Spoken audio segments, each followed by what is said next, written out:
O que é importante para a gente poder pensar quando se vai fazer uma avaliação psicológica?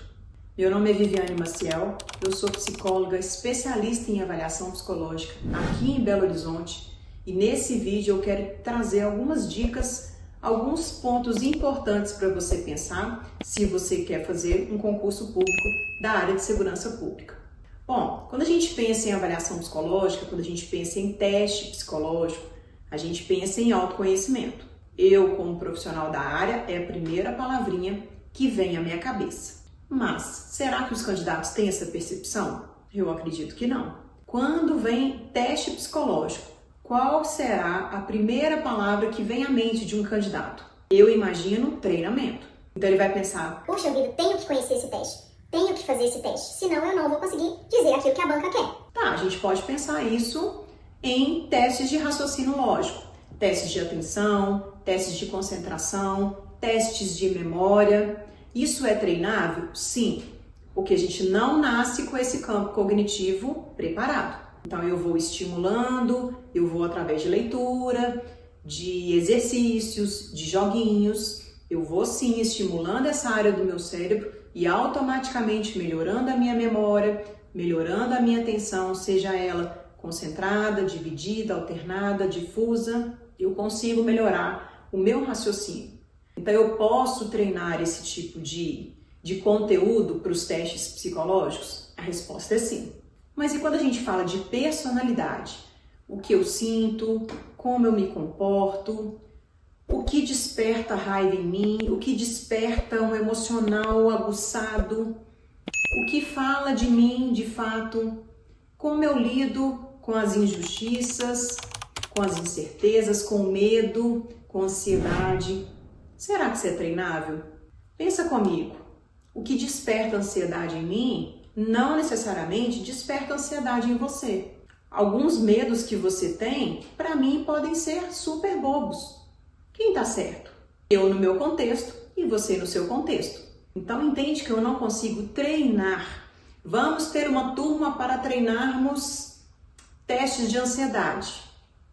Não vai funcionar, gente, porque não é assim que acontece. Porque o que é gatilho de ansiedade para uma pessoa, não necessariamente é para outra. Vai depender do contexto de vida, da educação, do nível cultural, do que você absorve, do que você alimenta a sua mente através do que você interage, quais os conteúdos que você alimenta a sua mente, o que você vê, o que você ouve, o que você fala, o que você lê, quais as informações, que conteúdos são esses que você passa para frente, que você acredita, quais são os seus valores, as suas crenças. Olha quanta coisa a gente tem que pensar simplesmente para eu pensar em teste de personalidade.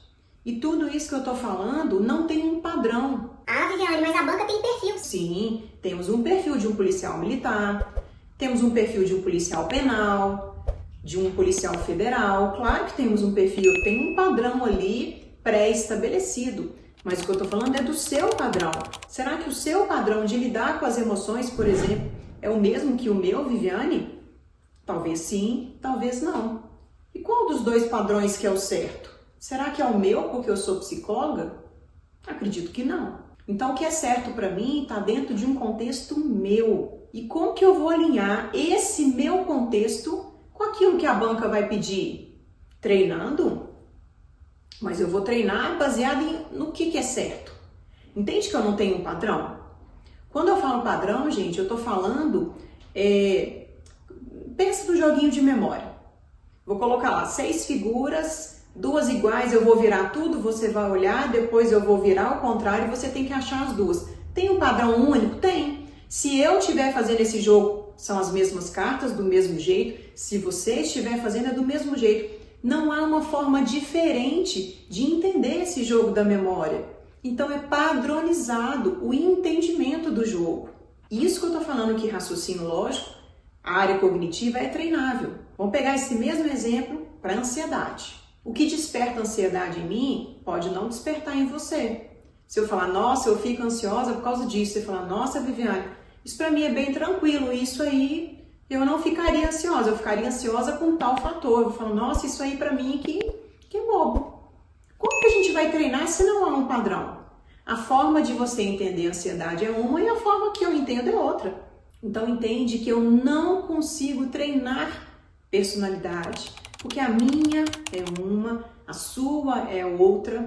O que tem que ter de comum nas nossas personalidades? A maneira de expressá-la, a forma social, a forma emocional de dizer de nós e não o padrão. Tem que ser igual a Viviane, tem que ser igual ao João. Não, tem que ser um padrão de autocontrole. Você controlando os seus traços e eu controlando os meus traços. Aí sim a gente consegue fazer testes de personalidade de forma a dizer para a banca que sim, nós temos a forma que a banca espera que tenhamos quando a gente estiver passando um aperto, por exemplo, ou quando a gente estiver atuando no nosso dia a dia de policial ou da área de segurança pública.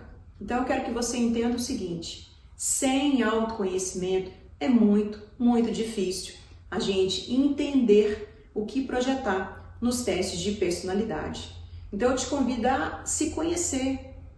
Comece agora aí onde você está, pausa esse vídeo e pensa, o que eu gosto de ler? O que eu gosto de assistir? Será que eu gosto de assistir só reportagens de desgraça? Será que eu gosto de ver só fofoca no Instagram? Será que eu interajo com conteúdos interessantes que despertam em mim dúvidas sobre os meus comportamentos e as minhas emoções? Esse já é um exercício bacana para você fazer no dia a dia, que vai iniciar o seu processo de autoconhecimento. E aí, meu querido, é questão de tempo para estar pronto para fazer qualquer teste de personalidade. Se você gostou desse conteúdo, dá um like aqui para eu saber que faz sentido para você. Me acompanhe nas redes sociais e vamos juntos.